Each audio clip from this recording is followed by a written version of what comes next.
Sa matan ng kapagtuan kang Kristo. Kung nakasimba na kamano, kaupisan pahinundong pagwali sa pati kaya nakafocus sa atin talaga sa Ash Wednesday o Merkulis ang pamring.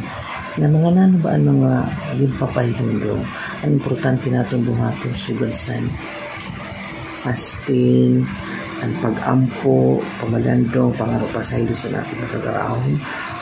Isurrender natin ang ating kalagalingan sa ating nakagaraon ng Diyos. Mag-arapit pasaylo sa natin ginoon. Masan kung mahimong likyan na maging masantili mga mag-upay. Masan mag-focus kita dito sa fasting. Ang fasting na sa abstain, magkaiba ha. Ang fasting correct sigun pag-limit sa imo. Example, pag-limit sa pagkaon. Halimbawa kung ikaw, ano mo kaon sa kadlaw, tulo ka plato, himo na ito niya. Dua kasi nila.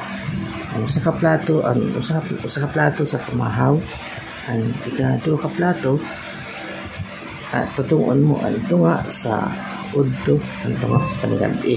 Kasi ito pag-limit. Hindi rin lang sa pagkaon. So, sa paggamit sa mga gadget, mga cellphone, o sa mga burhaton natin na iba at limitahan. Hindi rin makafocus sa mga sasino, no? Sarasino ba ang sakop sini? Ang mga maghimo sini nga fasting na edad 18 to 59. Pero may mga ginabot sa kalawasan o may mga maintenance exempted sini ha. Saan yung ginihimo? Tigang Ash Wednesday. Tapos tanan nga Biyernes sa sunod sa Kwaresma tungkol Biyernes Santo.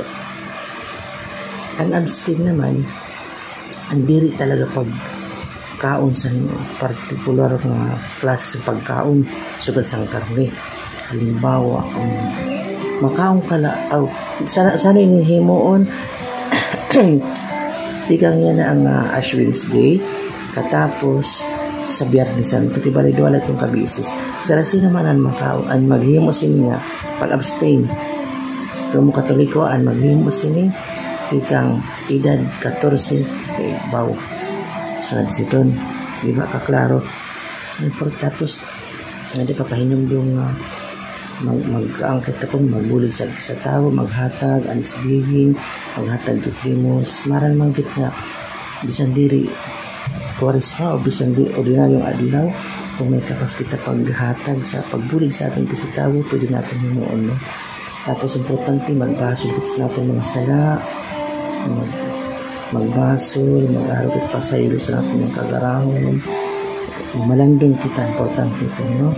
Maglikay kita na makasala kita ito. Diba? O pa sa mga pahinumdum kung ato na intindihan ang pamalandong, ang walis ang pati, no? Kaopay. So, siya lang ito. Kaya natin din siya. Sa iyo naman, salamat.